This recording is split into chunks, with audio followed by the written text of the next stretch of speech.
Chandra is just because I asked for help. I must say it is an opening for me. It has opened a window. Firstly, knowing myself, I recognize my things to work on in me. I'm definitely going to help students recognize them as well through meditation.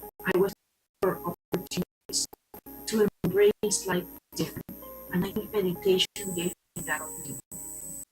At this sense, wanting to experience things in a different way. I ended the work days with migraines or stress headaches many days. Mindfulness has helped me feel work stress and needed changes to be a better leader and a better employee. I see challenges as opportunities, and my favorite things I like about it. There's only one definition, my dear sir. Only anapanasati. Without sun is darkness. Without anapanasati there is darkness. Arjuna plus anapanasati is equal to Krishna. Krishna minus anapanasati is equal to Arjuna. These are the equations.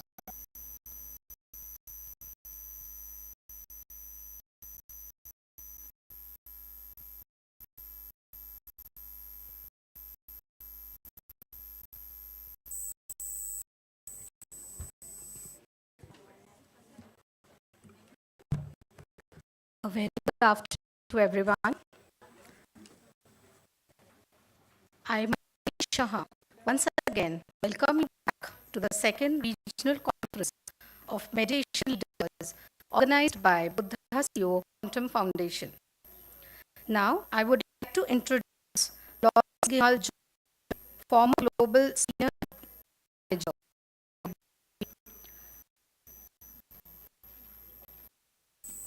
Lawrence Gihal is an experienced senior general manager who successfully managed multiple large global organizations in IBM. She lived in France, Singapore, and USA. In 2019, she was corporate sponsor of mindfulness at IBM and introduced meditation to thousands of leaders and professionals. Lawrence then decided to settle in France and devote her time to promoting meditation through co-founding the CEO Quantum Foundation. She is also a wife, a mother, and is committed to supporting people with disabilities. We shall have Laura joining us online, and she will do a power talk on all these. Welcome her with a round of applause.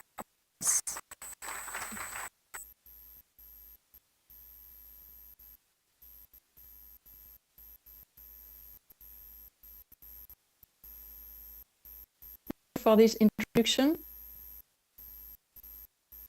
Hope you can hear me okay now. Thanks a lot. I wish I would be with you in India today.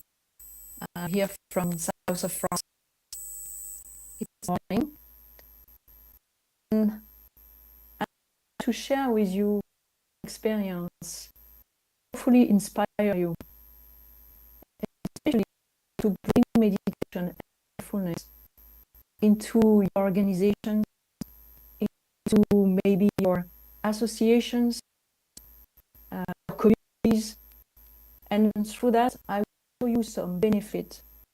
The main benefit I could see that will transform a community and organization for the benefit of the business itself, for instance, but also for the benefit of all the people who are participating to this organization, or to the business, to the enterprise.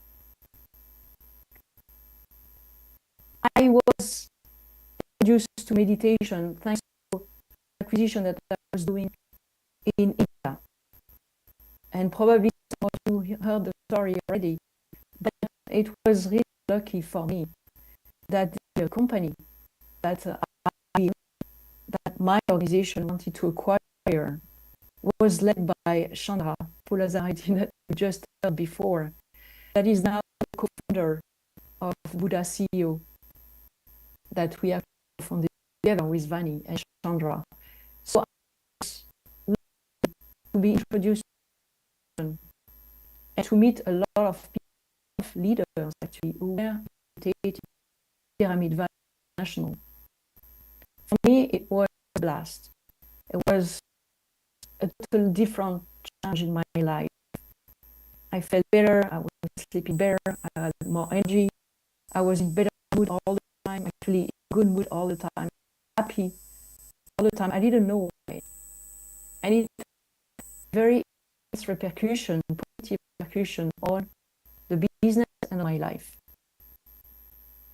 So I'm not a yogi, I didn't go into a cave for years to meditate, but it's really more.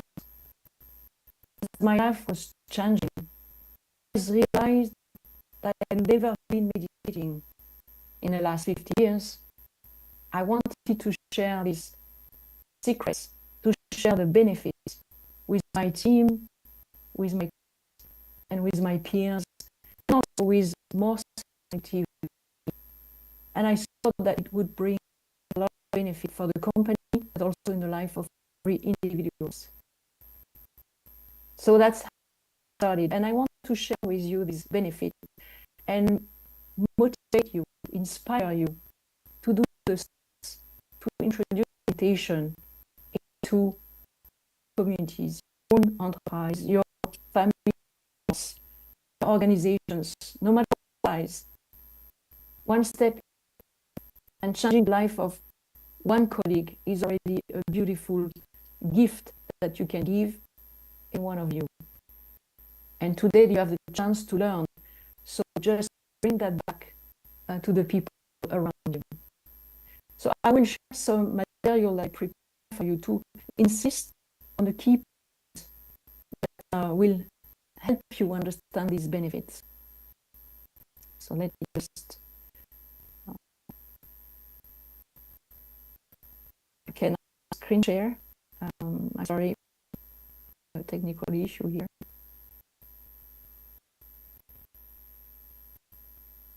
Maybe make the host, please.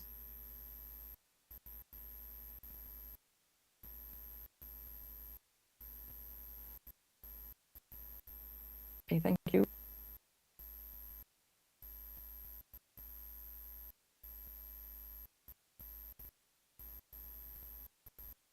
So you heard from Chandra earlier, but I think this is the key quote that helped me understand how meditation helped me get to mindfulness and to this power that awareness is giving to us. There is a state that you must be convinced you can control. When you start meditating, you train your brain to control that space. Space is between something that is happening to you, or somebody is telling you something to you, and how you will respond. So you can decide in a difficult meeting to be very emotional because, for example, your boss is blaming and you don't know, feel like a 12 years old, yet like a teacher, or you can have that power of awareness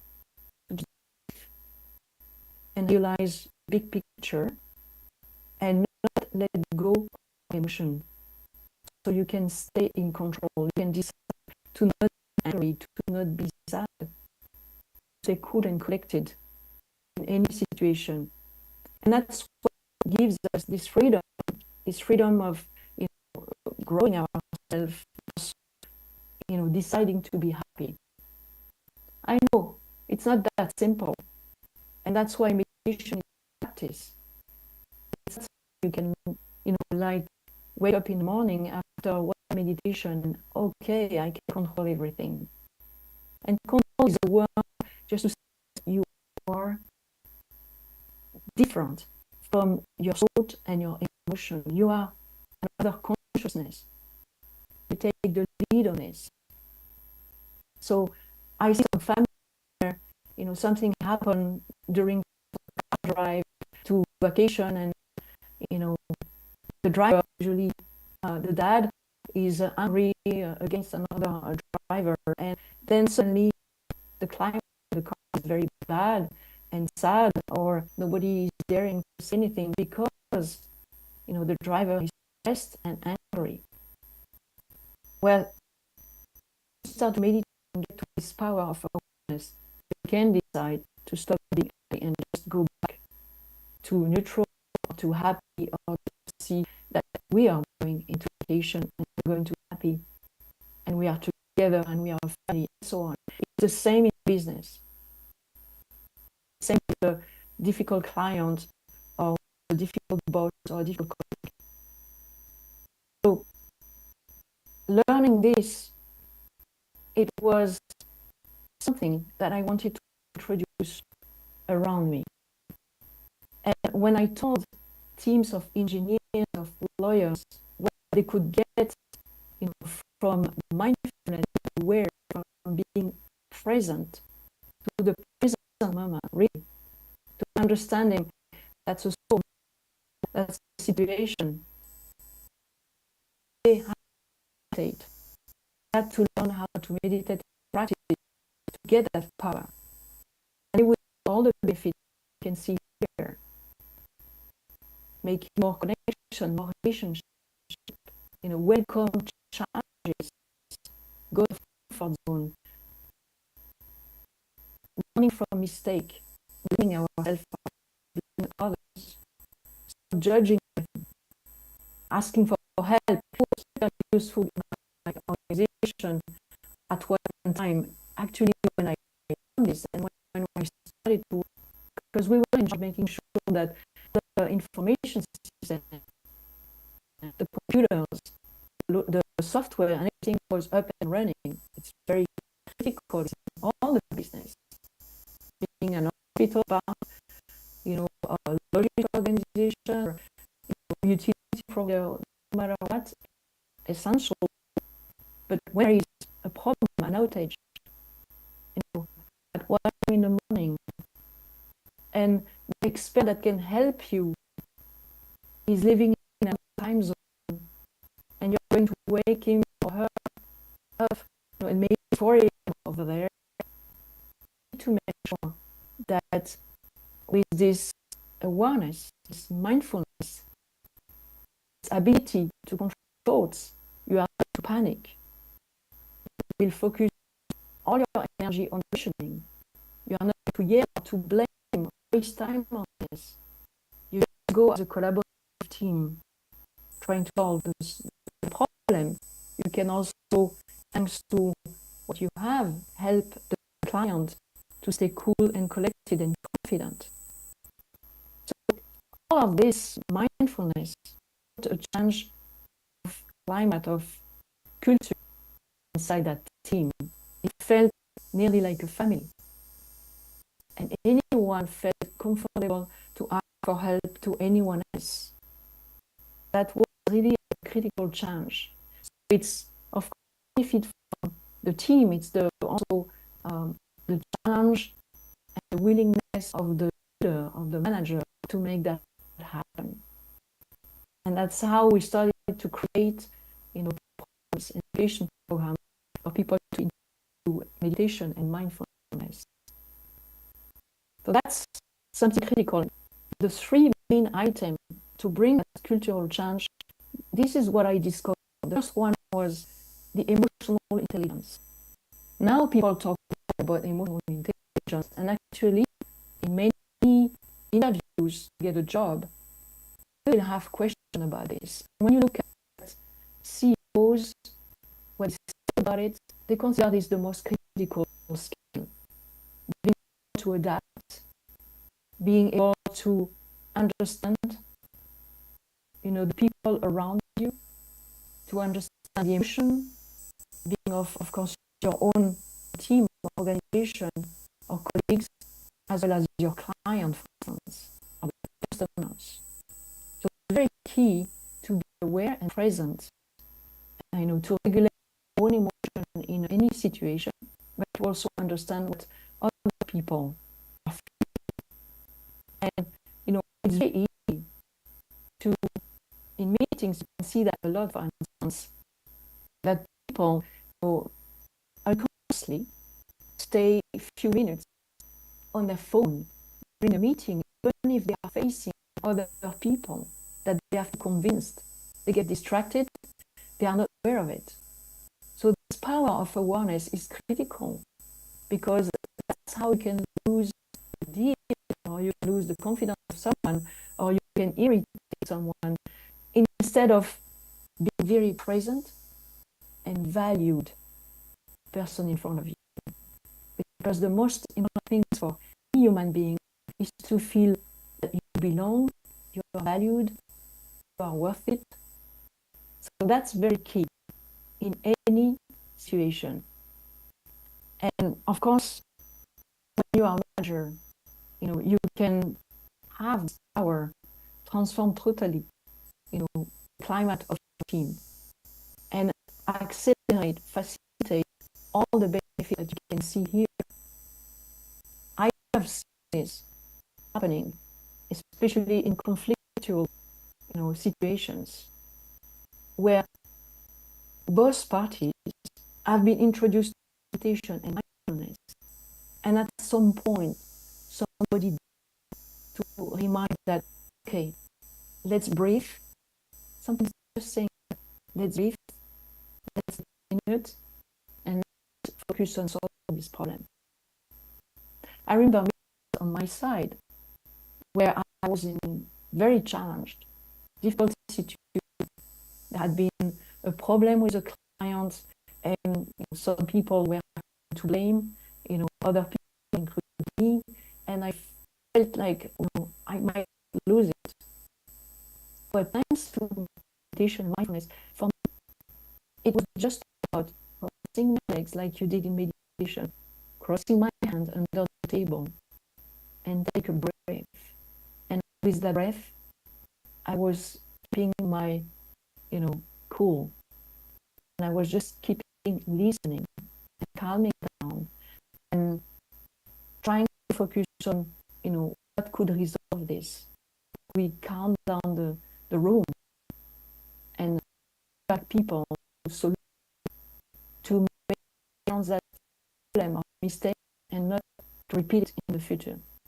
So you have the power, with the meditation and the mindfulness. Emotional intelligence, you can read about it, you can practice it. As a manager, it helps you select the good style that you want to have at a specific moment. There are moments where somebody leading a team has to be very democratic, because we are trying to build a new solution, and you want to invite everyone to bring their ideas freely, feel comfortable to share. And there are moments where there is a crisis. In that case, you have to be authoritative and, in a sense, decide and impose how you're going to do it to solve it, because it is urgent. So all this is available and facilitated by meditation, from the practice of mindfulness. The third one was really key for me, developing growth mindset. Just on the way we believe we can learn, we believe some people have more intelligent talents than others. It's a belief system. And there are two ways of looking at this, system of learning and having talents or intelligence. They are different, and they will have a different impact, on individual and on team. People who are in a fixed mindset, and we all have, by the way, a little bit of fixed mindset, growth mindset. The idea with mindfulness and meditation is to grow the growth mindset. But fixed mindset, most people believe that our talents, our intelligence are wrong. We can do nothing about it. And it has, by the way, very difficult impact on some children that are educated by parents with a very fixed mindset. Because, they will talk that in a family, we are very bad at mathematics. In a family, we are very bad at music. In a family this, in a family that. And you probably genetically got this. So you will never play music. you will be good at learning a language. You don't like traveling, things like that. So this mindset, avoid challenges, avoid learning new skills, avoid also having feedback. Somebody with a fixed mindset doesn't like proof feedback. And always the refuge is from birth. You cannot do anything with it. So it's a way to look at the world as, it's your mind, thing to do about it. We can give up easily. I tried, to learn a little bit of, English, but I'm not good at it. And I give up. Okay, so that's something that happens a lot, and we read, most of us, from parents, from media around us, from education, from everything that have been taught us. But the key here is to understand that no, we are not in a fixed mindset. Our brain is unlimited, totally unlimited. So we have to mindfully become, a growth mindset. We have to identify when we have our thoughts tell us, no, you cannot do that. You won't be able to do it. It's too difficult. We can go out of our comfort zone. And the more we go out of comfort zone mindfully, the more we want to do new things and new experiences. And when we understand that, okay, we can fail, but it's learning. We will not make that mistake again. We can, make effort and learn new things. We can look at, people that we can take as mentors.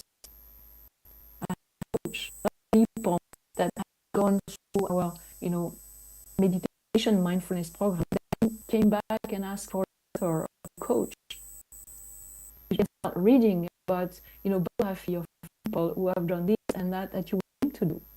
It's maybe, going up to the Everest, or learning how to pilot a plane, or that. And I know it's not always available, but usually when you have the intent and the intention, you will find a way. I myself think to do with business, but at 60 years old, I decided to adopt a horse and to do horse riding. Many people around me say, "Oh, you are too old, you won't be able to do it." Yes, I can, and I'm really enjoying it. In business, I saw so many people, changing after this kind of, growth mindset, awareness, to completely change the course.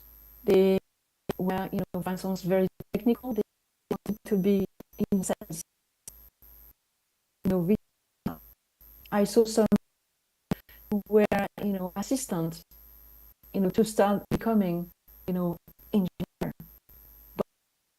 And the change, people who had never been really traveling, like national assignment, challenging, moving to a new place, moving the family, practicing a new language. These are things that can happen. It applies to everything, and it's also a gift you can give to your kids. I let them know that, if something, they can make it effort, you're gonna help, but they can learn.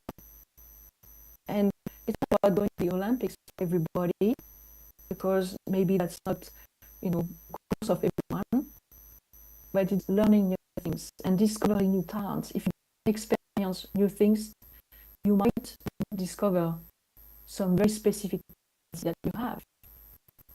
And we know of some people who have decided to, leave, one type of business to go and do something completely different and being very, very successful.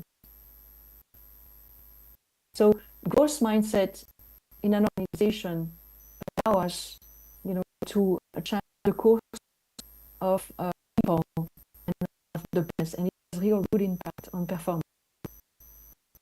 The third one I want to share is very, very important, and I discovered that thanks really to meditation mindfulness, to be aware.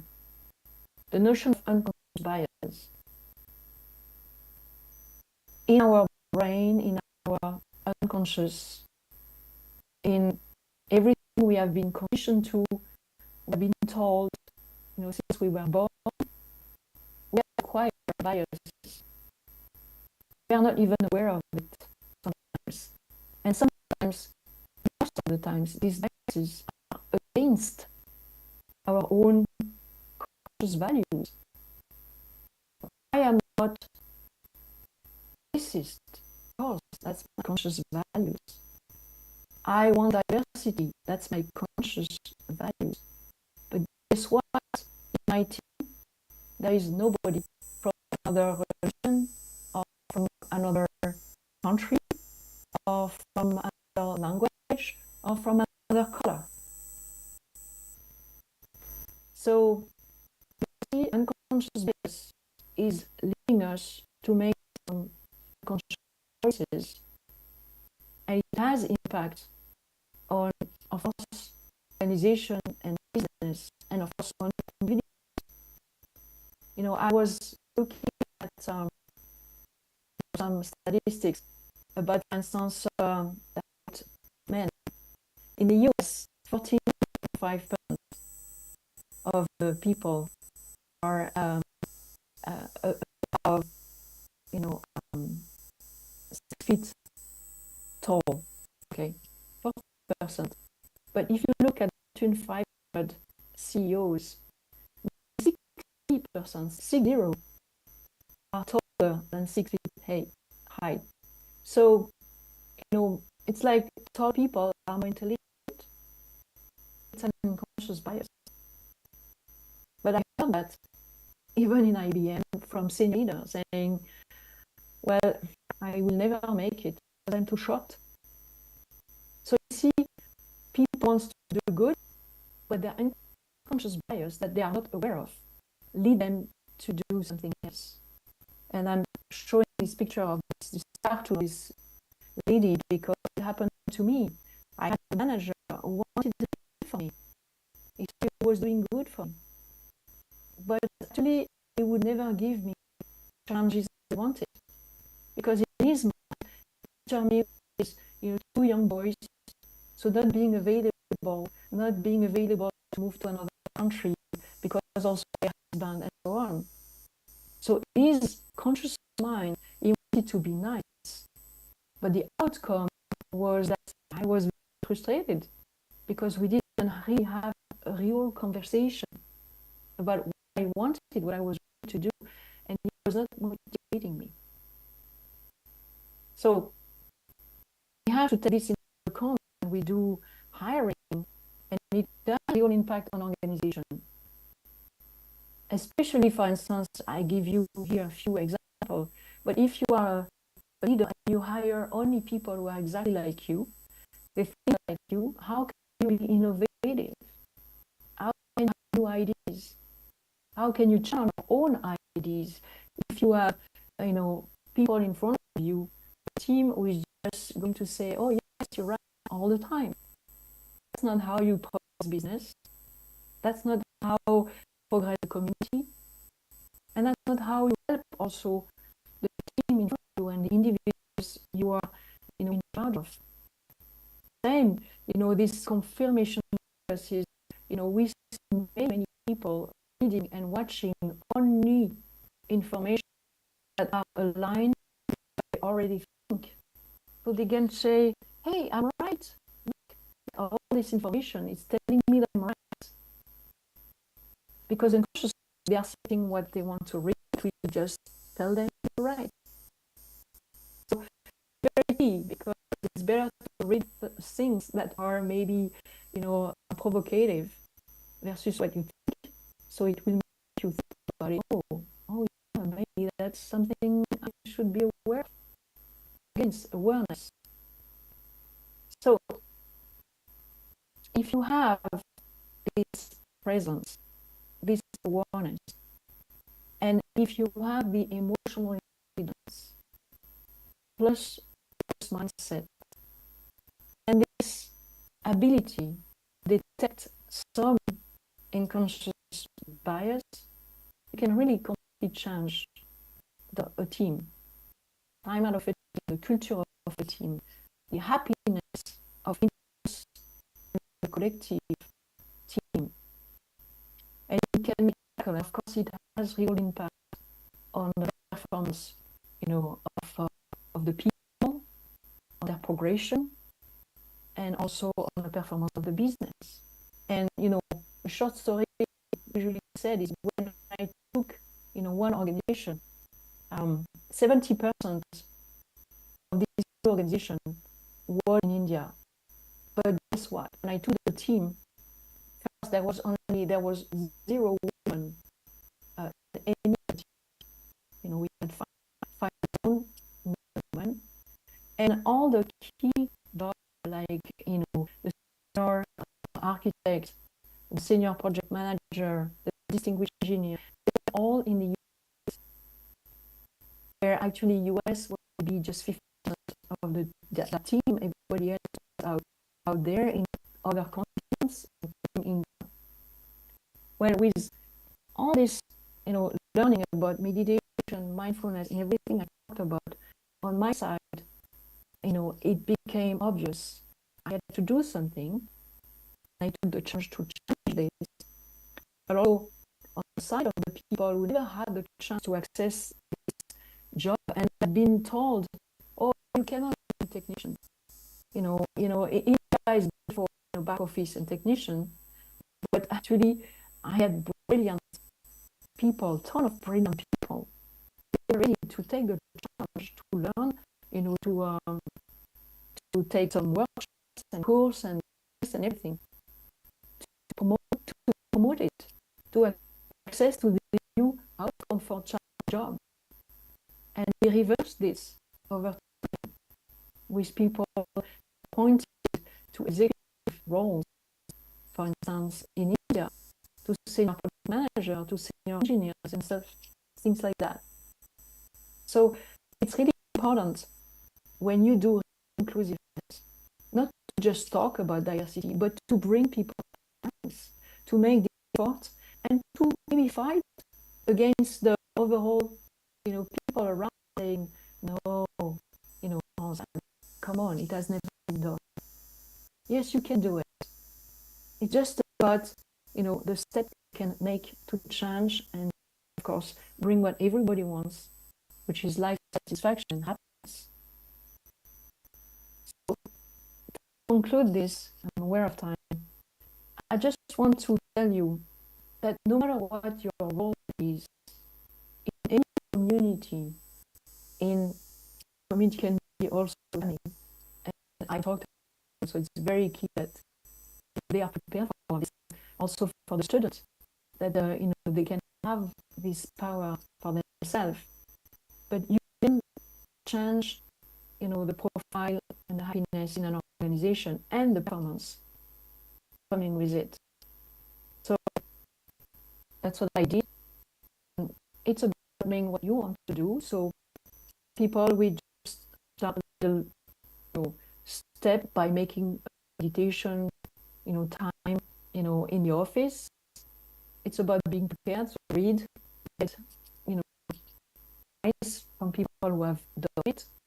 At work, you can also always people who are meditating. I thought nobody doing it when I started working on it. Never heard about meditation anywhere.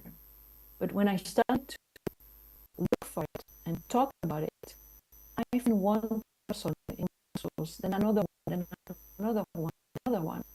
Discovered that there was a community of mindfulness, but they had no general management sponsorship. So we grew that, 10,000 people, being educated. And there was also very senior manager who were meditating, but I never talked about it. So you have advice, and so you can actually create new programs. It can be a local program, it can be a global program, you can use online. It can also be that you are part of existing enterprise program. Many enterprises are offering, of course, education, and it can be communication, it can be how to manage a client, and so on. You can insert mindfulness inside these programs because you are better at communicating if you are mindful and aware.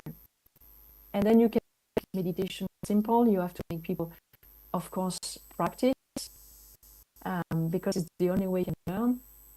So you have always to stay rooted into science. I had a lot of engineers, lawyers, arts people, and so on. They want the science of it. They want to understand what's the brain, what is happening to me, why this, why that. So you have to use the science to explain what is happening when you meditate and why it has so much benefit. And in any organization, you have to show benefit, so you have to measure. It can be employee survey, it can be turnover, it can be day sick days. So on. In my case, we had employee surveys, and for the few organizations I managed since I learned meditation, we were always in green or even dark green. And the year we had this acquisition with Chandra, we actually completely overachieved the business objective we had given. So everybody was happy, impressed, and the survey were very positive. So you have to show that, to keep convincing the management around you, it's worth to continue and actually to scale inside the entire organization. So I hope you are ready to do a first step. Even a simple one is able to change the life of somebody around you, and it can change completely the way you're gonna live through the working days. So I want to thank you for listening to me. I go back to the organization and facilitators, and I hope you have a wonderful end of the day. You learn a lot. Thank you, and see you soon.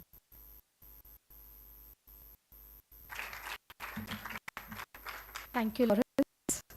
We would like to digitally felicitate Lawrence. A huge round of applause, please. Thank you for joining in and giving such a wonderful and inspiring talk on organizational excellence. Thank you, Lawrence. Thank you.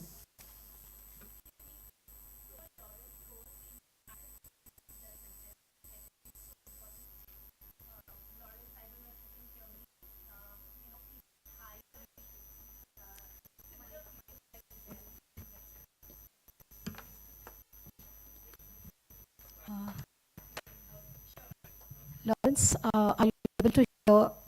There is a from the audience.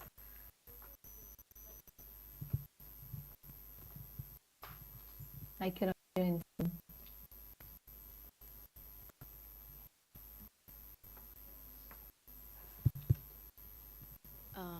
It was wonderful hearing you. And can you hear me now, Lawrence? Lawrence, can you hear me now? Lawrence, are you able to hear her? I don't think so. Lawrence, can you hear me now?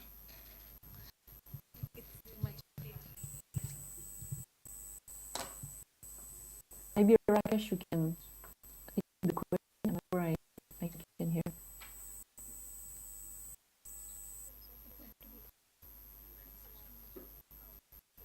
Okay. Thank you.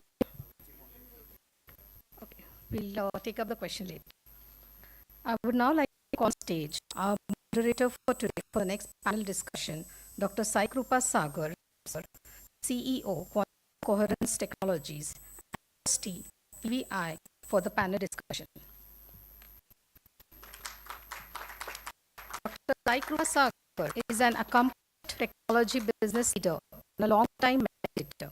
He held the position Vice President, Digital Engineering at the global IT services company Cognizant till recent. Sai sir was instrumental in establishing several new technology practices there. In his career of 30 years in the IT service industry, Sai sir has held several roles from developer to software architect to business leader and has worked in India, North America, UK, and Europe. Sai holds degrees in computer science, and a PhD in international business. Having gone through an extraordinary transformation in his personal and professional life due to a daily practice of meditation, Sai Sir has undertaken the task of spreading the magic of meditation as a primary side hustle. Dr. Sai Sir has been practicing meditation for 20 plus years now and is the managing trustee of Pyramid Valley International and actively supports several meditation projects of PSSM. Currently, Sai Sir is playing the role of CEO for a meditation platform venture called Quantum Coherence Technologies. Welcome you, sir. Good afternoon, everyone.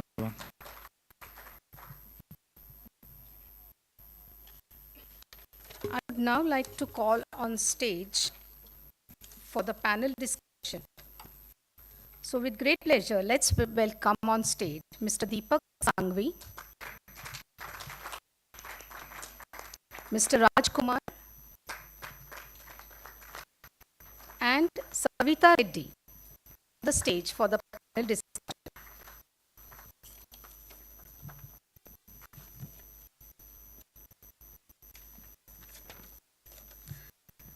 Mr. Deepak Sangvi. From 1962, Nilon's Enterprises has come a long way to be India's fastest growing processed food manufacturer under the leadership of young, dynamic managing director and CEO, Mr. Deepak Sangvi. He is a polymer engineer with a leadership course from IIM. He took the reins of the company at a very young age of 24 years.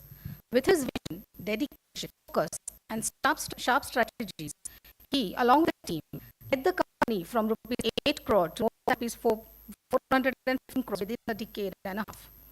Under his leadership, Nilon has built itself from a pickle company to a food solution company, and today stands at number 1 to 3 position on a national scale in almost 8 categories. His passion for food has made deliver the finest recipes to the consumers, not just in India, but the global diaspora. The company now boasts of 3 large state-of-the-art manufacturing plants on a global scale.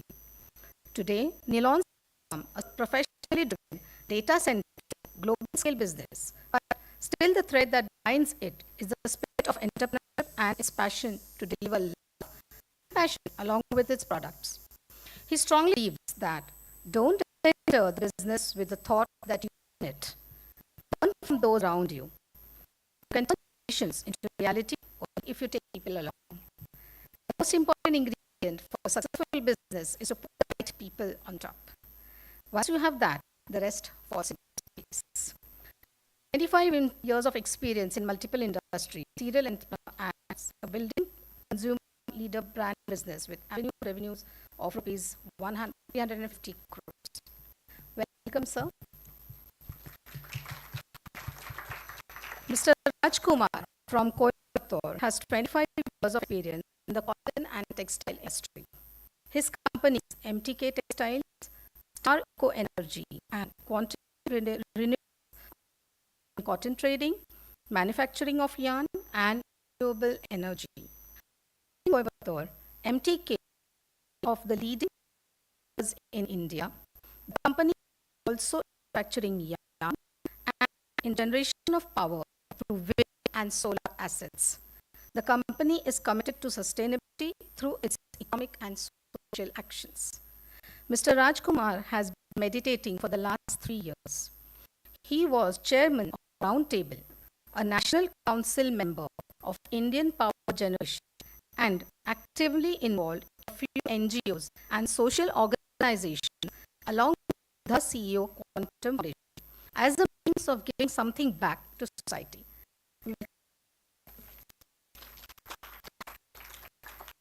Savita Reddy holds MBA in Finance and Information Systems and is a distinguished entrepreneur in the language education sector. She is the CEO of InLingua Bangalore and the founder of Language Station with 18 years of experience teaching languages such as English, German, French, Spanish, Japanese, and other languages to colleges, corporates, and individuals online. Beyond her business achievements, achievements. Savita is a trained classical dancer. He performed Bharatanatyam on various prestigious stages in India and abroad. She is also a certified yoga instructor, a meditation coach, and natural health sciences practitioner. As a certified professional meditation coach at Buddha CEO Quantum Foundation, Savita Ma'am teaches meditation and manifestation science to a global audience, including colleges, corporates, and individuals. She mentors entrepreneurs and students, imparting spiritual scientific wisdom and practical applications in everyday life and business. Her holistic approach combines business acumen with a deep understanding of spiritual and health sciences, reflecting her commitment to personal and professional development. Savita Ma'am's multifaceted expertise and dedication to teaching and mentoring make her a pioneer figure in her field. Welcome today, ma'am. I now request Sagar to please carry forward panel discussion. Thank you. Wonderful. Thank you, ma'am. Good afternoon, everyone. So, all of you are still awake. Yes. So we had our meditation session this morning with Chandra, and then awesome talk about mindful leadership by Lawrence. Always amazing to hear her. So now we're going to talk about organizational excellence, and I'm privileged to have a team panel here, all individual mindful leaders in their own capacity.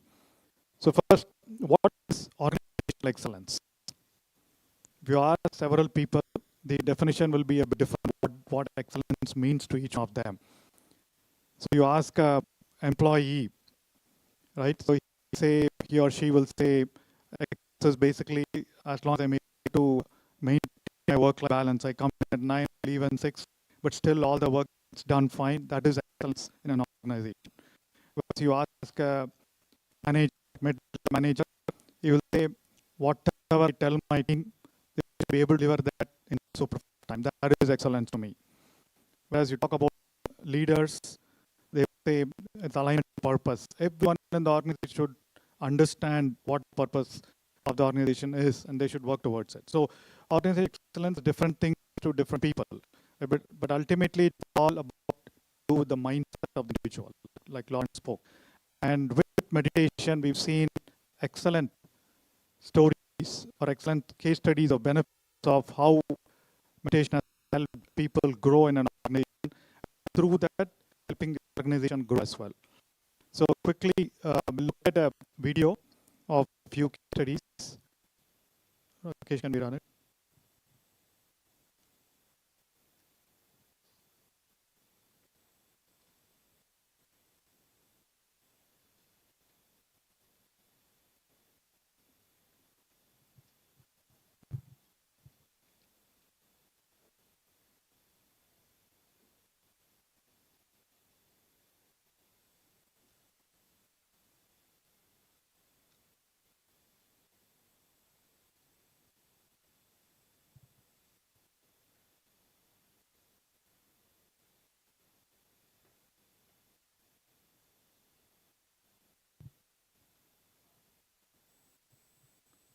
While you're getting it ready, I mean, quickly let me talk about my quick experience on how I benefited from meditation in a corporate world.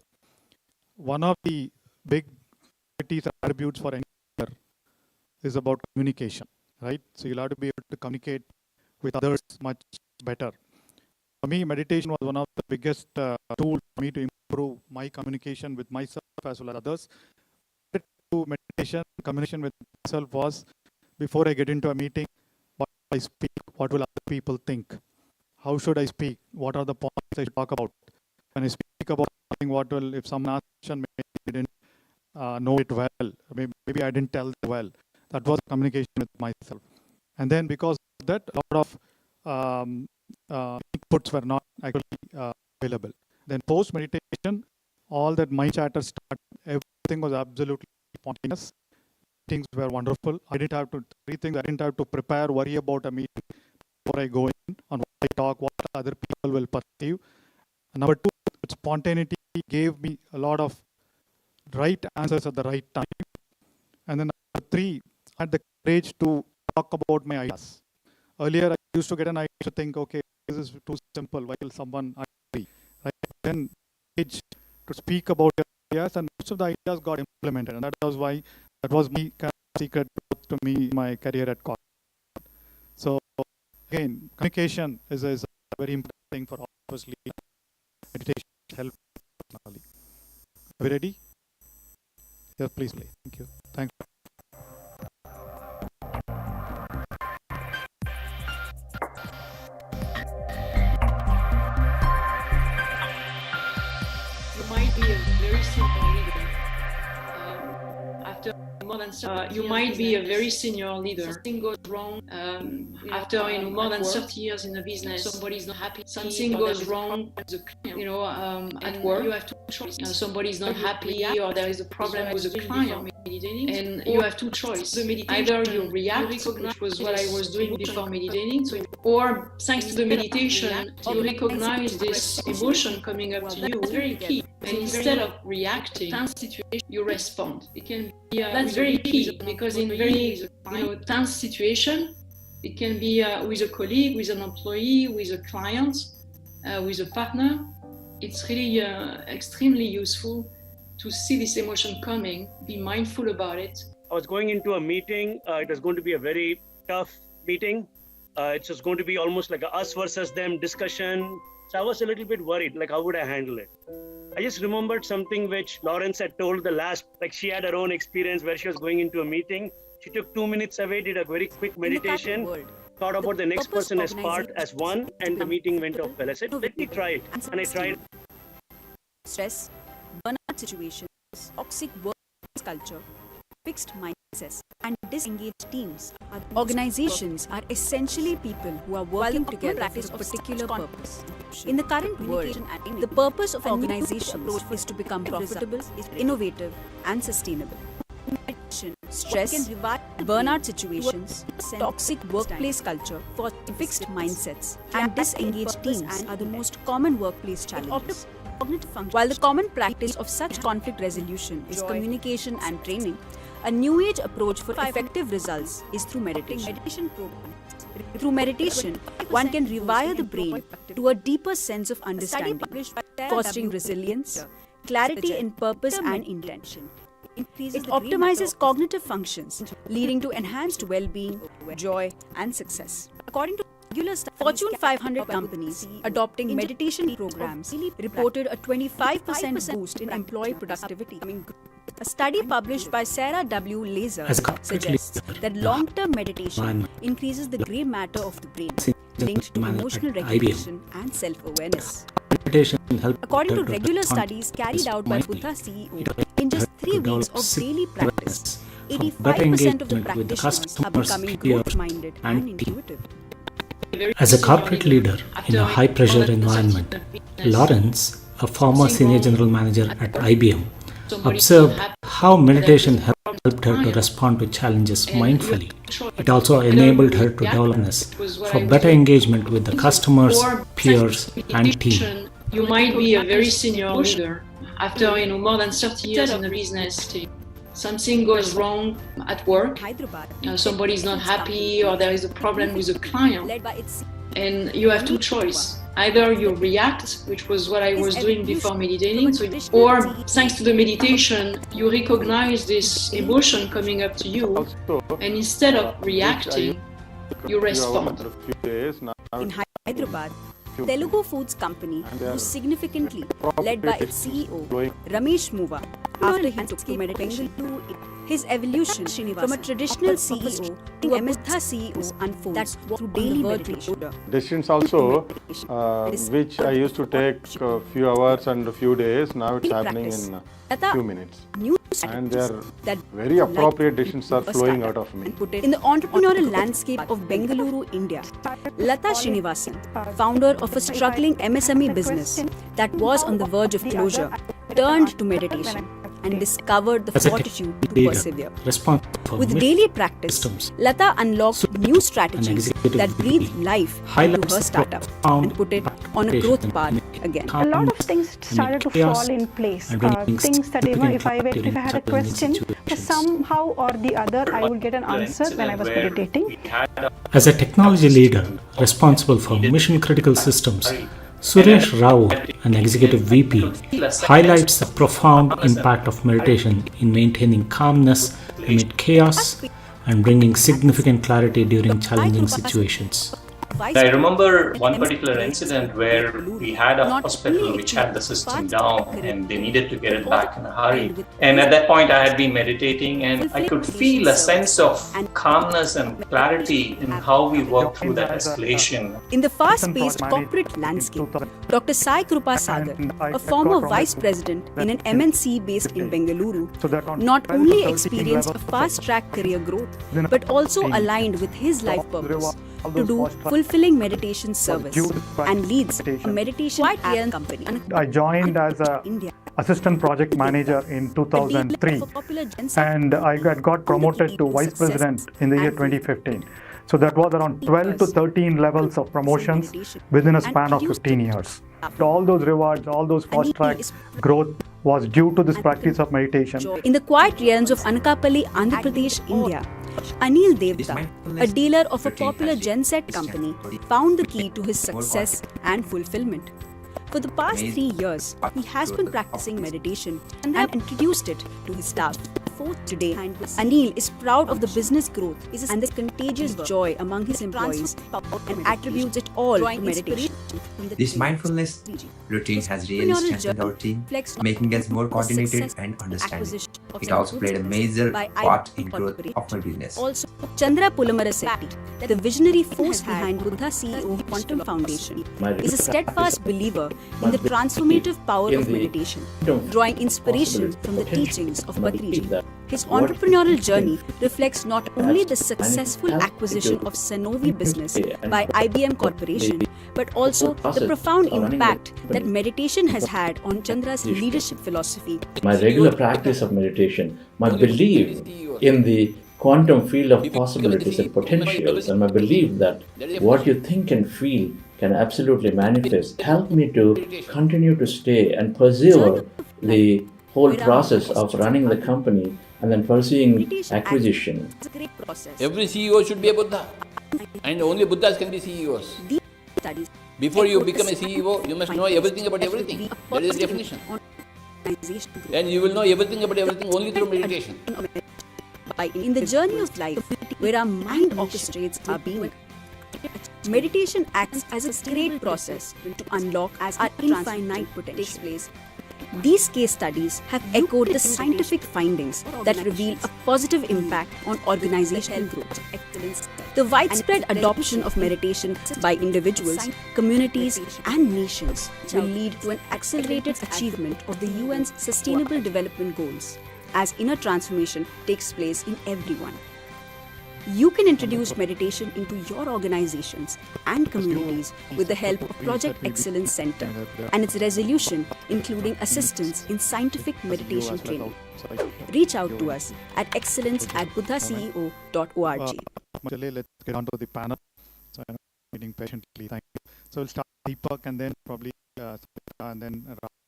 So first here, your own experience, right? I mean, how does meditation you personally in leading an organization, as well as what are the benefits or what are the differences that you've seen in your organization because of your and the meditation initiatives that you took?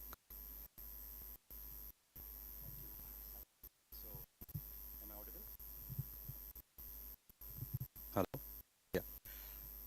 So, the line of definition that I from Sir 25 years back of meditation was when you get the known, unknown comes. You can see meditation so simply.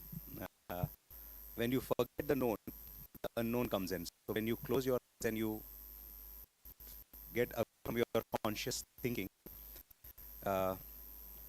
just like in the universe, there can be no vacuum. Where there is a vacuum, there is the air that will come and fill that vacuum. Similarly, when you forget the known, whatever the gaps are there, your personality as a person, maybe physical, health-wise, or perspective-wise, or emotional-wise, or your leadership style is whatever, automatically build, and you will become more holistic and more wholesome as a person. That's a definition I have understood.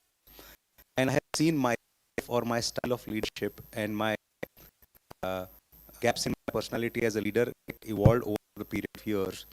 Um, some of the positive point being a person with hyperactivity, possibilities, they were naturally in me.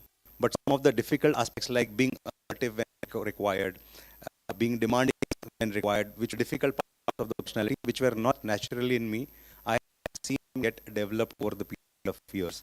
And I have seen that myself become a much more evolved leader. And we had since 1998, Patri sir coming, making sessions in our office, in our factory, with our staff himself doing it. So it has had a lovely impact at the organization. One of the power, because it's a small session, but one of the power I would want to say about meditation and manifestation, how powerful it could be at my personal level. I have seen about 2 years back, the face of our industry, which was he himself advertised the brand, was Mahashaji. We all seen MDH Masala television ad, and Mahashaji himself came and advertised for the brand. And about 2.5 years back, we lost him. He was old and we lost him. And somehow I told to my wife that now there is no face of the industry. I'm not even in the food industry, they're in the top players. Maybe I would be, I'm large enough, but they are bigger players than me. But I said, I want to be the face of the industry now. That was a thought, a manifestation that came in my mind. From nowhere, I started to write certain blogs on LinkedIn. Over the years, last 7-8 months, the blogs have started to become more popular. Each blog is 80,000 views now. And from LinkedIn, somebody contacted me and said something like a Shark Tank, which comes on national television. They are getting a Lion's Den on cinema, and they approached me to be one of the lion, which I get a chance to be on the national television, invest in the business. I believe there are much more capable, much more powerful people in the food space than I am. But that one thought that I facilitated through the, I do not know, it's automatic happening. I did not envisage that I would write articles and blogs on LinkedIn. I did not envisage that somebody would approach me. But just one thought of a manifestation that I want to be the face of the industry after Mahashaji has left, I believe is magical, and I cannot put any other word to it, and it being a magic. Because I did not consciously do anything in that, just had that thought and was meditating and things emerged. I believe that it is amazing that what power this, when you forget the unknown comes in, and when you manifest something, how the energies of the universe conspire to make that. I guess this is one thing in my life. Wonderful. Thank you. I started my business immediately after my college without any experience or background. And the 4 to 5 years was a struggle. I mean, I didn't know to even review the trainers. It's a foreign language. I don't know any of the foreign languages. And my kids were small. And I didn't even know how to manage. But then the moment, it was around 2009 when I got introduced to the spiritual concepts and how our arts create reality. I changed. And from that day onwards, there was no looking back. I mean, the challenges exist in business, but challenges became like a fun game to solve. It was like, it's like every time challenge, it was like, for me, I forgot what the challenge was. I was so excited that what can I create more here? What else is possible? How can I take this to the next level? How can I use this to my advantage? So that's how, from 2005 till now, almost 19, 20 years, I survived in business. I've seen many businesses come up in the industry, similar space, town shop. Then whether it was the changes environment, whether it was during the demonetization, GST, or even the lockdown, I'm sure the business continued to grow. And every challenge which was with the people or with whatever happened, it was like early on, 2012, we brought in a CRM or a Salesforce for training industry of our business of our size. But then, every challenge I started automating the business. Even before the lockdown happened, just 1 year, 2 years, we were perfect at with the LMS platform. The business was completely automated, and the market was not ready. The students were not ready to take online class. But we had started offering it. There were people already working from home. When the lockdown was announced, it was the business was completely ready for it.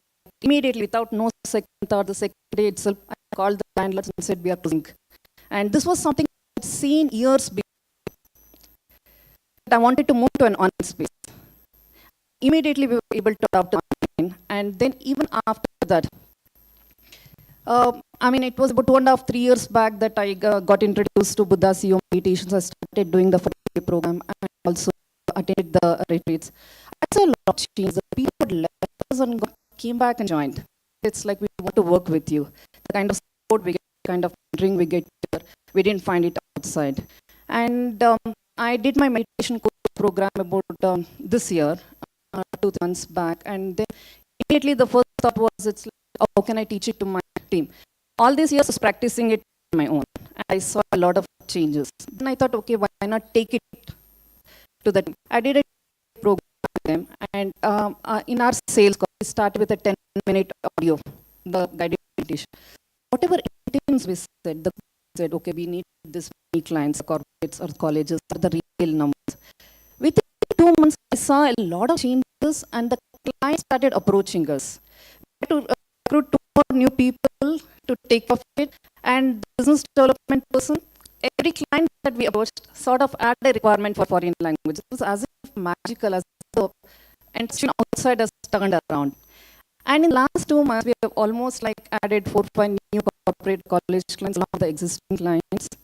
And everything, just the day before yesterday, I was in the IT companies. We were starting one of the largest batches that we have got for English language training. And he was giving, we were 3 of us giving instructions to the team about the do's and don'ts. Immediately, one of the trainers with Savita and her team, you don't have to worry about all those. And within a second gap, the person, the head of the program there, that's exactly why we are working with you, because he knew that of meditation. He checked my LinkedIn profile and knew that I was into meditation. And this also happened this client. In the last 20 years, we have positioned ourselves as a premium organization, and our services are also high rate. And normal, like any of the business, this people always ask for a reverse code to lower down this thing. This was the first client in the few months. The program manager gives me a call and says, can you revise your quote? I was like thinking, we have already given the best, what do it? He said, no, it's like include your travel allowance for the trainers or the material cost. Can you revise it? And it I immediately got the intent to revise it up.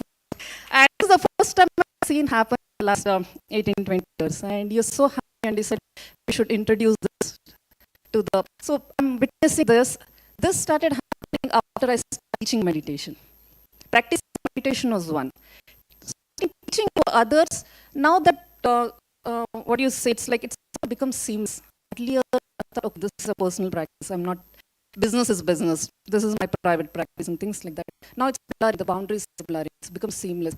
Every business discussion automatically it somehow moves to meditation. And every other leader, organization leader, normally interact with the rest of the training, the CEOs, the directors in college. Everybody looking for the solution. The more we speak, the more we're getting connected. And every opportunity is turning both into a meditation teaching and also a business, this one. So, the last 20 years, if I've been in the business, it's all thanks to the mindfulness practices, and now meditation and teaching meditation. It has truly changed everything. Wonderful, magical. Yeah. Yeah, Raj. Very happy afternoon to all. First, I would like to convey my gratitude to my good friend Bala, who introduced me to Chandra sir and his team. I'm very grateful to Brahmashri Patriji, Dr. Karthikeyan sir, RV sir, SVB sir, and the entire team of Chandra sir, for their motivation and relentlessness and selfishness in promoting this message to everyone. For me, speaking at this forum itself is like a miracle, because I've told him many number of times to Chandra sir, I will not be able to convey in a forum like this. The first time I've come without any preparation at 11:45. So apologies if I'm not able to communicate properly. So my journey of meditation started from May, June 2020 during the period of COVID. So a lot of reluctance initially to sit in online classes. I close my eyes, I get I was having a lot of health issues and a lot of stress at that point of time. I cannot sit even for 5-10 minutes. I used to get palpitation all. So I tried my best in the initial few weeks, but I was not able to practice properly. I used to get blackouts. Every month I used to visit hospitals and so many cardiologists and things like that. And in that time, a lot of challenges. Almost 600 containers were in waters without LC. I do not know how to solve the problem. But over a period of time, I started, surrendering to the process. With a lot of belief, I surrendered to the process, liking it slowly. 5 minutes, 10 minutes, 20 minutes, and but after continuing, practicing meditation, I started a lot of things. A lot of transformation in health ways and in the business.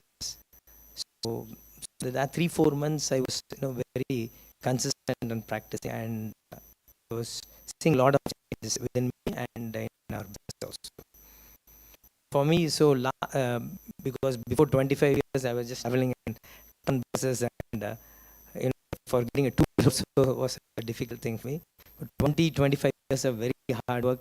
But after like brick, we built this business. But after meditation, last 3 years, not even 50, 60 working how I was working earlier. But business growth was what small we do, but it saw a tremendous growth, and it's been a wonderful journey for me. And I'm also discussing with Chandra sir that how can we take this to more and more people so that it will benefit lot many people, which is very, very needed at this point of time. So in our office also, in our head office, we are on a daily basis. In 9:45 and 15 we are practicing, and thanks to our team who are doing it very regularly. And really, I should say Chandra sir and team and everybody do lots of work in spreading this and taking this message out. And thank you for this simple thing. And I've really come across a lot of things, and still whenever I face challenges, I leave it to my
course on quantum leadership.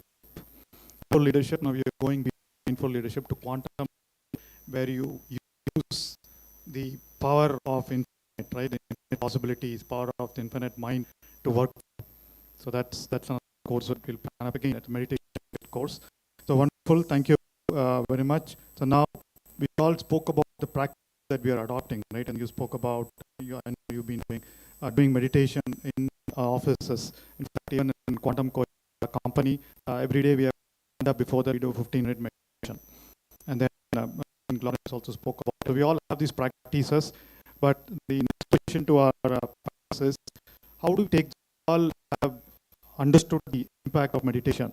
We want people to know. So you your views and your ideas on how we can take it to a larger set of people, right? I mean, what would be your views to maybe advise or suggestion to government, policymakers, or the individuals in this room or outside? What would be steps to scale the impact of meditation, spread meditation to a lot of people?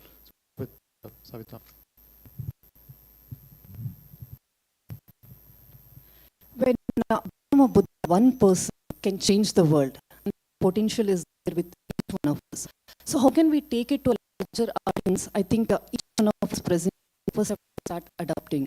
First have to understand what is the meaning of meditation. Many times I notice it's like in the recent interactions, meditation is confused with mindfulness activities and other this one. Start understanding, reading books, interacting with people, understand the right meaning of meditation.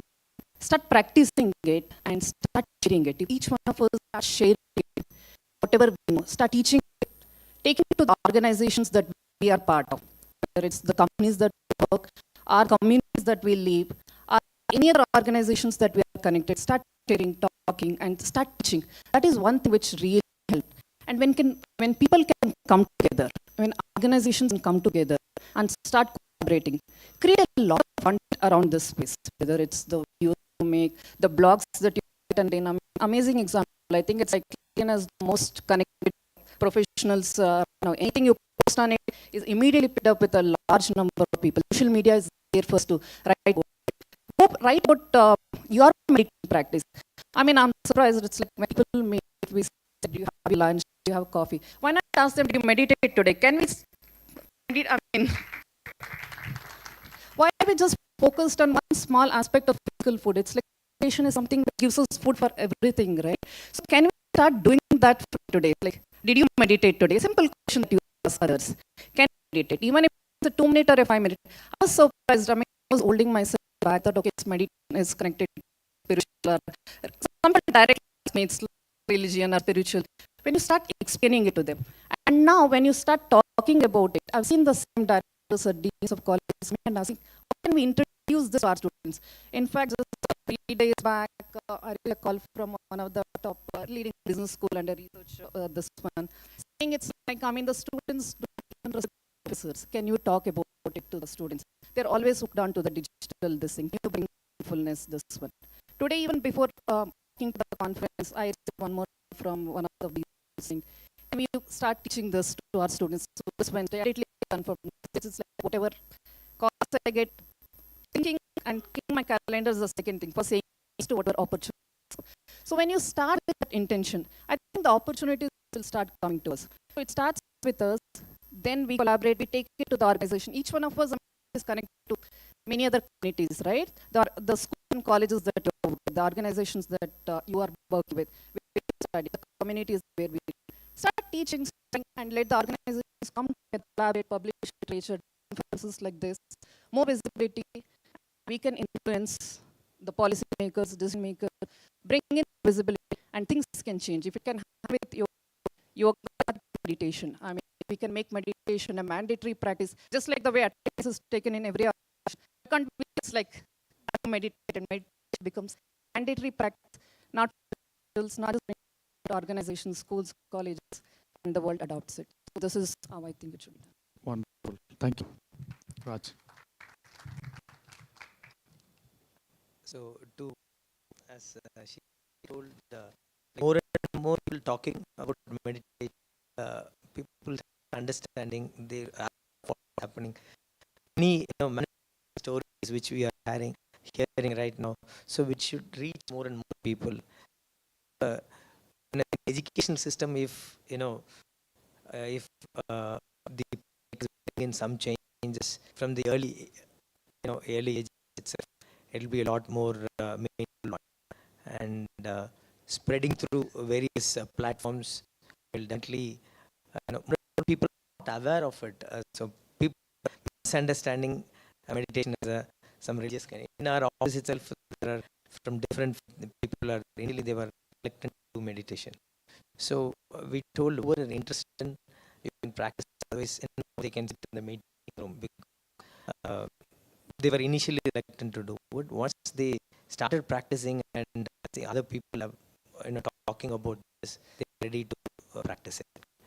So I we for to greater audience, more people, a lot of awareness has to be created so that they understand what it is all about. That's wonderful. Thank you. Yeah, Deepak.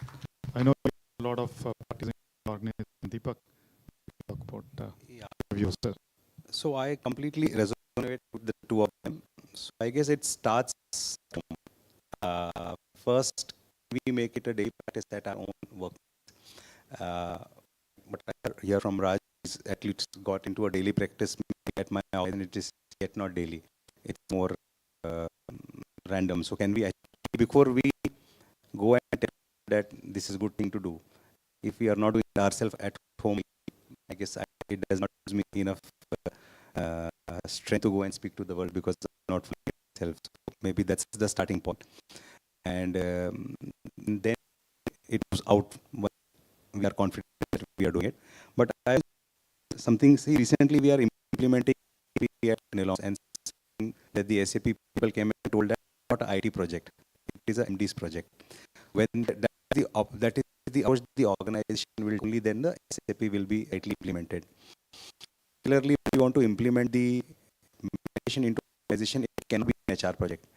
It has to be your CEO's project. Only then you will be able to take that into the organization. And that's how once I do it myself, I then we are connected with more than 2,000 supplier vendor partners. So if I do myself, then I take 5 more, and that's how I guess from candle to candle. That's the approach I would suggest. But starting at home consistently is where I would leave it now. Yeah, starting at home first, as well as to the company. I think the company leaders, right? That's what we want to target leadership. Once the leaders start practicing benefit, and then we've seen lots of stories to do that. So wonderful, wonderful. I think I know each of the panel members and a lot of you can talk a lot more, but I'm already half an hour behind. So very much for your wonderful insights and opinions, and I'm sure all of us will have great more stories, a lot more next time.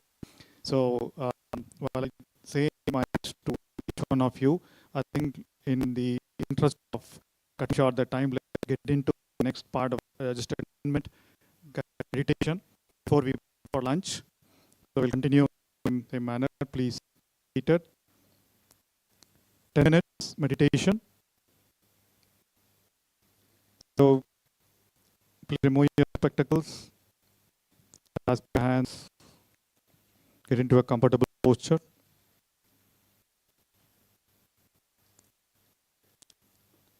Your attention to your breathing. Just be aware of your wonderful, beautiful breath for the next 10 minutes.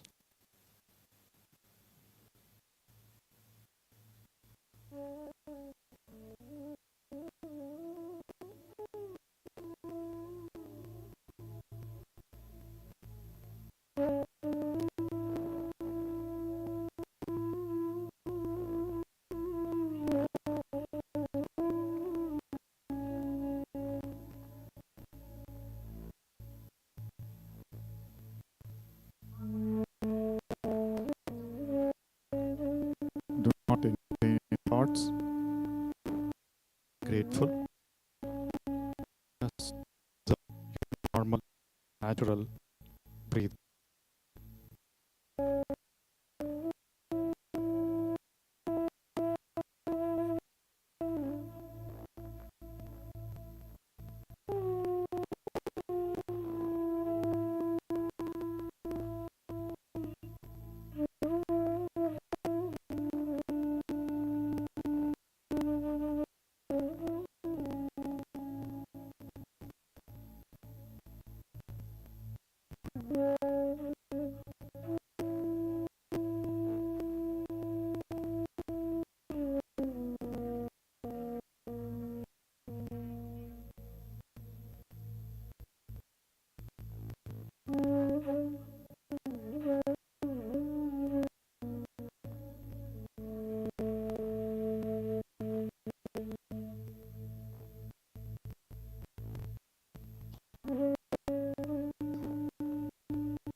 Be your breath, my dear friends.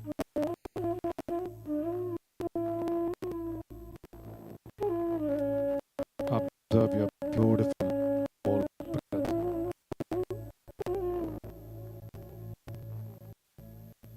Patiji says, breath is Guru.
Wonderful, my dear friends. Continue to be with breath just for 4 minutes.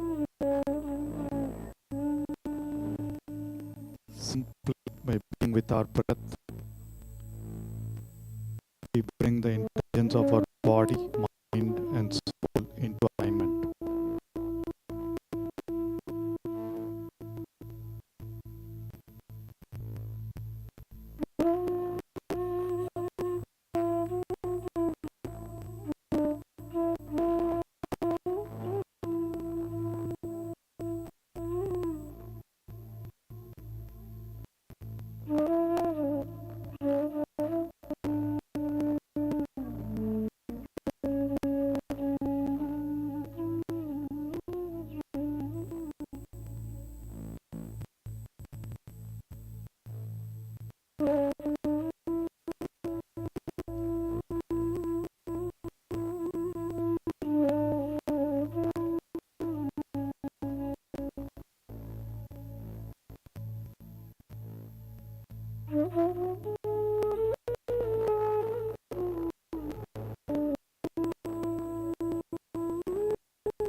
your breath. Last 2 minutes. Just feel the breath energies flowing through your body.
Wonderful, friends.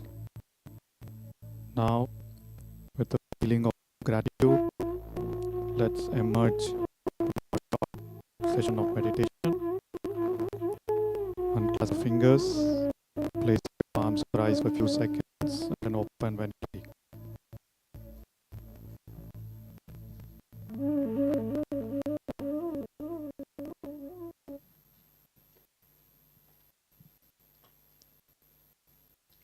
Wonderful. Huge round of applause for meditation as well as our wonderful members.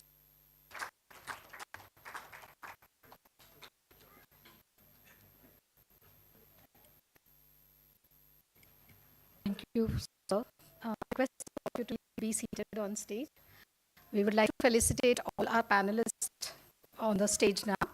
I request Shri Saraswati sir, Rishi sir, Vani ma'am, Geeta Sajdev ma'am, Amit from Punekar News to please come on stage. Sridhar Saraswati sir, Rishi Labari sir, Vani ma'am, Geeta Sajdev ma'am, and Amit from Punekar News to please come on stage and felicitate our panelists.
Thank you, friends. For the rest of the day, we enhance and enrich our experience by interacting. Please feel free. The only one intention here to share the best practices. And Deepak is an amazing minister. He's been there working with for the last 20 plus years. He has so much service into Pune and then worldwide for PS movement. He's done so much service to Pyramidali International in building some of the projects there, conference centers, many things. So thank you, Deepak, for taking. I don't know how busy he's working on the most important project. For the last 6 months, he's morning, night, that still it took time to be here. So thank you so much. Right, yeah. Thank you. We would now have Shashikant Joshi sir on stage to say a few words.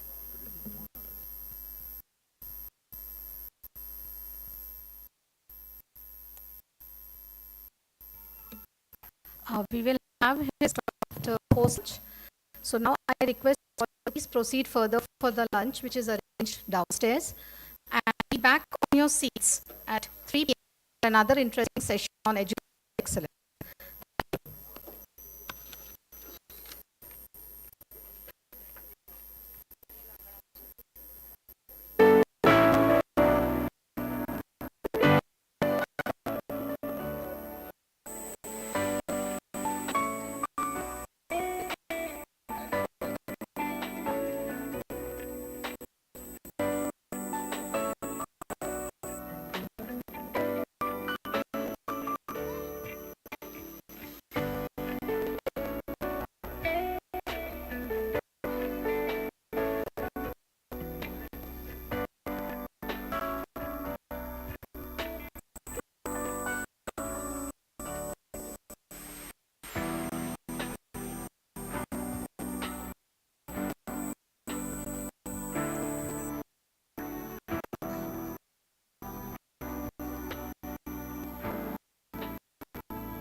So we're playing video.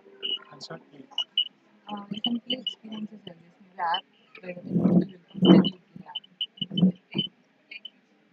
wanted to play with the app.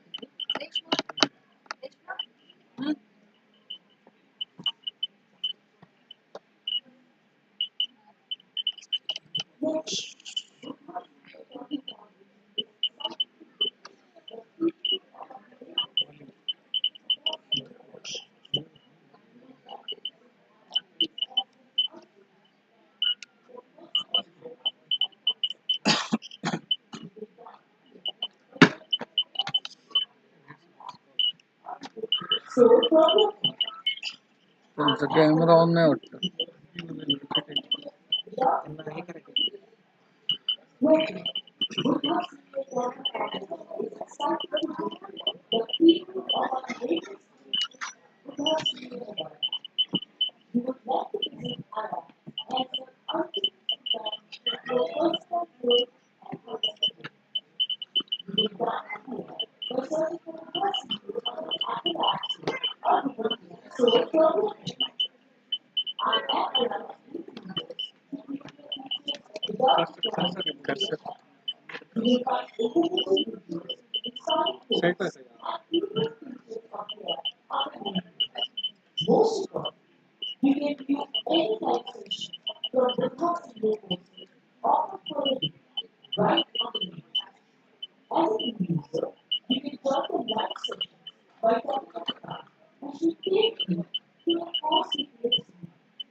आमच्या घरच्यांना मी YouTube link दिली होती live बघण्यासाठी आपली recording upload केले teams Maharashtra चालू द्या ना पूर्ण विदाऊट एनी हे पूर्ण व्यवस्थित ऑडिओ व्हिडिओ सगळं सगळं कारण ते घरचे पण येतात ऑडिओ येत नाही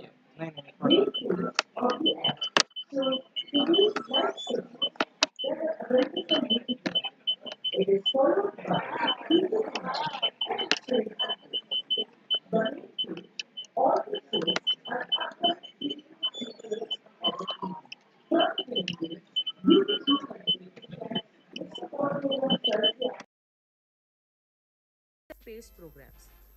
My courses shows your course you have done in the past, current course and any self-paced courses you have registered. The wisdom options shows many of the signature wisdom nuggets that Buddha CEO teaches you for your convenient access. Finally, you can connect with us directly through chat or by sending email. As a preview of the premium, you can view your progress. You can view your progress you attend from the courses and meditation you completed using your daily meditation. Your daily meditation of 30 minutes will show up as encouraging you to daily practice. You can also see how many sessions you have completed across all the programs and any that you may have missed. You can catch up on missed sessions by going to the specific course from home page or programs page and review recordings of the missed sessions. The app is designed with an intent to support, encourage and motivate you through your transformative journey to excellence through meditation practice and wisdom.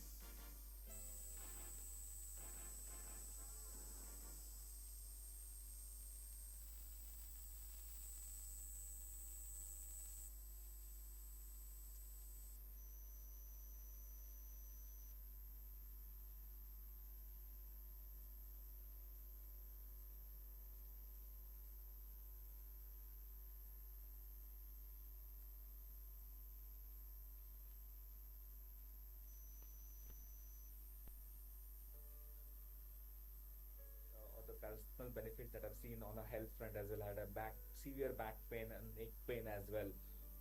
So since last 2 years, I've not really had a need to take a single tablet for anything. Completeness. After meditation, any moment, if I am some or the benefits that I've seen on a health front, severe back pain and neck pain as well. So last 2 years, I've not really had a need to take a single tablet for anything. completeness. Like after meditation, I feel complete. Any moment, if I am going through some phase of situation, I can see, I'm aware of it, and within no time, I'm coming out of it and I'm taking actions.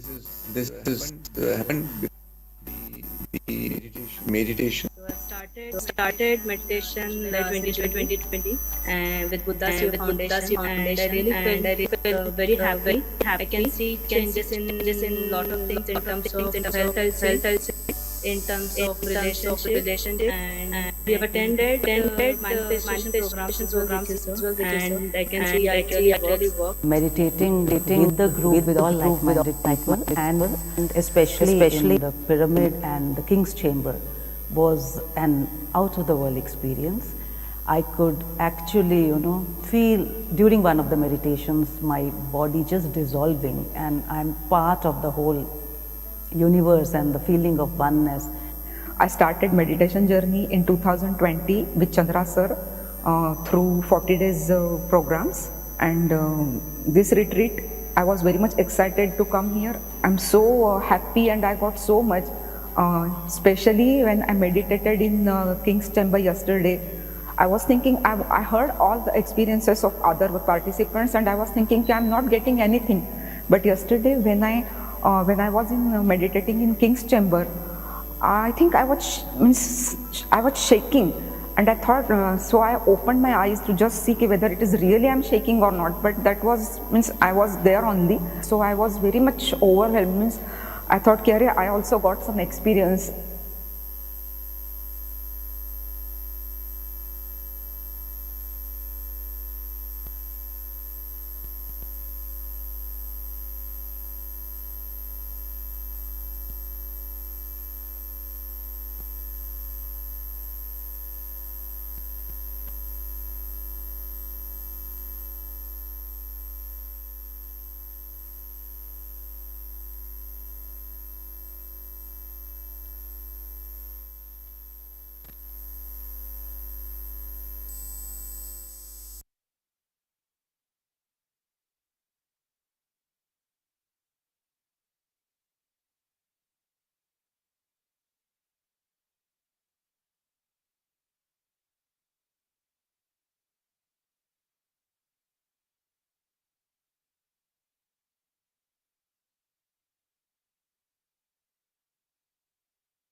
Good afternoon, everyone. I hope you had a great lunch. Can I hear back good afternoon? Yeah, I can see that you are all awake. Yeah. So, welcome to all my dear friends and masters. As Leonardo da Vinci said, learning never exhausts the mind. The beautiful thing about learning is that nobody can take it away from you. So you guessed, yes, you guessed it right, that you are entering into a great session or a wonderful power pack session called Educational Excellence. So as you all know that educated mind is better than the empty one. I, Vrushali Dabhade, would like to take this opportunity to move this to the third segment of this RCML ahead, which is Educational Excellence. I would like to call upon stage our moderator, Mr. Rakesh Jalumane. Rakesh Jalumane is a seasoned entrepreneur and former delivery director at Cognizant, bringing 25 years of experience in the technology industry. He has had technical and leadership roles across the US, Europe, and India. As a trustee at Buddha CEO Quantum Foundation, Rakesh discovered meditation in 2020 and witnessed significant personal and professional transformations through dedicated practice. Currently, Rakesh serves as a co-founder and CTO of Quantum Coherence Technologies, a software technology company focused on developing meditation software to facilitate global meditation adoption. His commitment to meditation and its benefits underscores his dedication to a personal growth and advancing holistic wellness practice worldwide. So let's clap, give them a huge round of applause. Mr. Rakesh sir, thank you. Thanks for joining us. Now I would like to call upon our panel members on the stage. Mr. Amit Purohit sir. So Amit Purohit sir is an experienced yoga and meditation teacher who has been conducting courses, workshops for schools, corporates and other audiences based on the spiritual principles. Amit also serves and plays an active role in Ananda Sangha's Education for Life programs. He holds a master's degree in computer science from Stony Brook, New York. Amit has been an active member of Ananda Sangha since 2010. So let's give them a huge round of applause. Now I would like to call upon stage Mr. Narendra Mairpadi, a seasoned professional previously served as the chairman and managing director at Indian Overseas Bank. His expertise lies in crafting and strategic business visions that leverage organizational strengths and competitive advantages. Certified by the Indian Institute of Bankers, he currently resides in Mumbai, where he occupies various roles such as director, chairman, member of several committees for different organizations. Alongside his professional endeavors, he has been dedicated to a meditation for the past 4 years and actively supports at the Buddha CEO initiative, facilitating sessions, volunteering. So let's welcome Narendra sir. Thank you. Now I would like to call upon stage Dr. Manju Nichani, who is a distinguished educationist and administrator with a career spanning over 4 decades. She currently serves as the director of Sadhu Vaswani Institute of Learning across India. Dr. Nichani has held numerous prestigious positions, including the principal of KC College, director of KC College of Management Studies, and secretary of the HSNC board. She is recognized for her pragmatic leadership and commitment to holistic youth development. A sought-after motivational speaker, she has been honored with several awards, including the Giants International Award and Jewel of India Award for her contribution to education. So I would like to welcome all our great panelists on the stage here. Let's give them a huge round of applause. Thank you. So I would like to ask Rakesh sir to hold on with the next event. Yeah, thank you. Thank you, Brushali. And I'm deeply privileged to have our esteemed panel here. Education is an important topic. Of course, we all know education is a foundation for anything and everything that we do. And over the years, education, the way education has been imparted has evolved significantly. Today, we move away from the pure degrees and the schooling to learning holistically, right? And with that comes a lot of other challenges. And of course, the current environment, there is a lot of distractions, there's a lot of options for students and everyone. It brings its own challenges. So in our experience, again, meditation as a tool to help develop education excellence in the way you learn, the way you develop yourself to become a successful citizen of this society is a great tool. We've seen many research studies where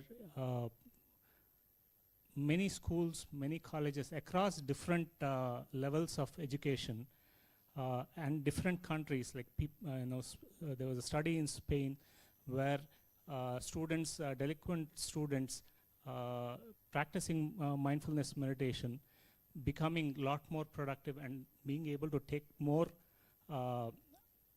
education over the period of time. And of course, in many other countries like Chile, US, and of course even in India, even higher educations, the learning outcome becoming much higher. People who practice meditation becoming a lot more productive in their education.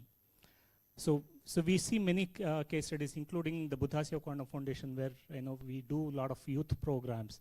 We see many students telling that they have becoming a lot more confident as they practice meditation, And they're also talking about how they, their learning ability is improving significantly as they practice just 3 weeks of meditation, right? So we'll see some of the cases of how education has helped, with meditation. So can we have a video, please?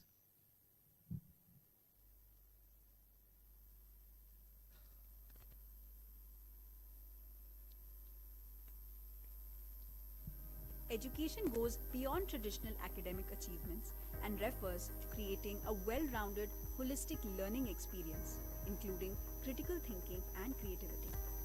Many challenges, such as lack of access to quality education to everybody, disparity between curricula and what the real world requires, as well as societal, system, and parental pressure, has resulted in increased stress and confusion, as well as lower learning outcomes in students. How do we bridge the gap? And what impact can meditation have in the education sector?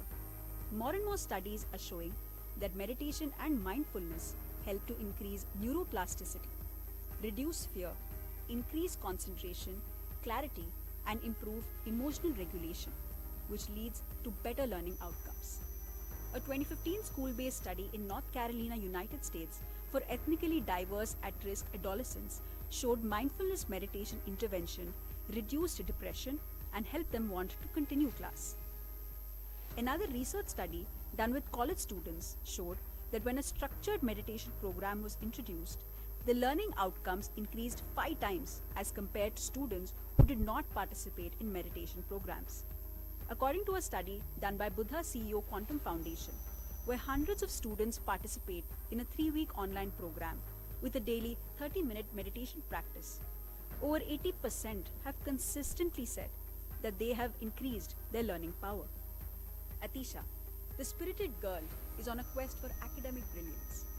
Hailing from the quaint village of Chintalagraharam in Vishakhapatnam, India, she's living her grand dream after securing a coveted seat at New York Film School. Her journey epitomizes the triumph of hard work and unwavering determination that she owes to her daily meditation practice. Manifestation and meditation techniques have helped me so much by giving me my college seats, in my first one in Manchester and then my next one in New York, where I'm going to be pursuing acting for film.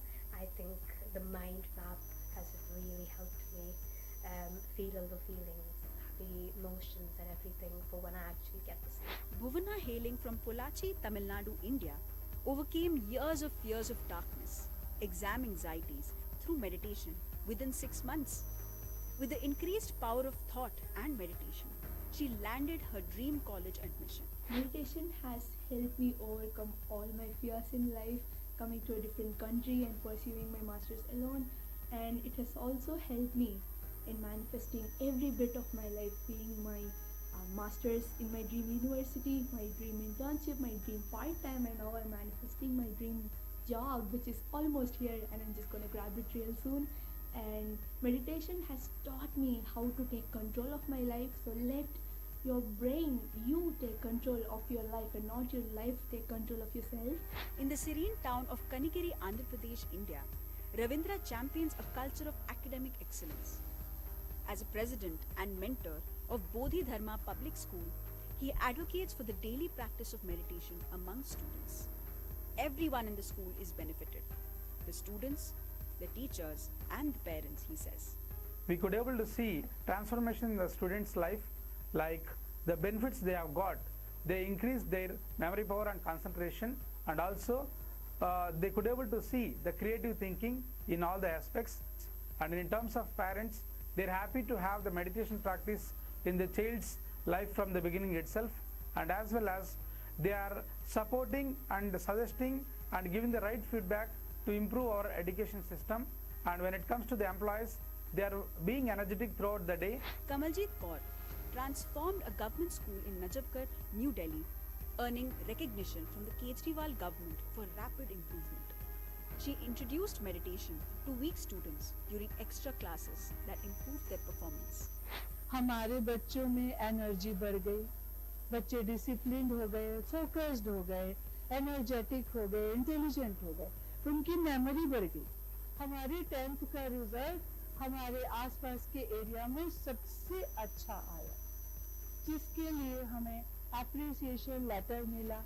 और हमारी 12th में बहुत बच्चों के 90% above marks आए, उसके लिए भी हमें एक एप्रिसिएशन सर्टिफिकेट मिला। Acharya Aravindan pioneers the WOW program at Acharya Group of Institutions in Pondicherry, India, showcasing children's extraordinary abilities nurtured through meditation. His visionary leadership inspires students to realize their full potential. As an educationist, I strongly believe the pyramid meditation. At a very young age, children should be given the opportunity to sit in meditation and empower themselves to have a enriched mind, which is a mind that is silent and beautiful because of meditation. Sujata Sriram's journey from rural Anakapalli district to bringing meditation to hundreds of government schools in Vizag exemplifies dedication and service nature that got developed through meditation. Despite facing hurdles, her efforts have led to transformative changes in students' behavior and performance. Students have gained confidence and teachers have become positive. Schools colleges even play school primary స్కూల్కి అంగన్వాడీకి వెళ్ళినప్పుడు నేను నేర్చుకున్నది ఏంటి అంటే ధ్యానంకి ముందు ధ్యానం తర్వాత చేంజ్ని teachers management అలాగే పేరెంట్స్ అండ్ స్టూడెంట్స్ కూడా వాళ్ళు ఎక్స్ప్రెస్ చేశారు. డైలీ మార్నింగ్ నుంచి ఈవినింగ్ దాకా వర్కింగ్ ప్రెజర్ గట్రా ఉండేది ఇంతకుముందు. ఆ వర్కింగ్ ప్రెజర్ కన్నా చాలా తక్కువ ఉంది ఇప్పుడు ప్రెజెంట్. ఈ మెడిటేషన్ చేయడం వల్ల పీస్ఫుల్గా ఉంది. To strengthen the education sector, meditation acts as a powerful tool for excellence. You can introduce meditation into your organization and community with the help of Project Excellence Center and its resources including assistance and training. Reach out to us at excellence@buddhaceo.org.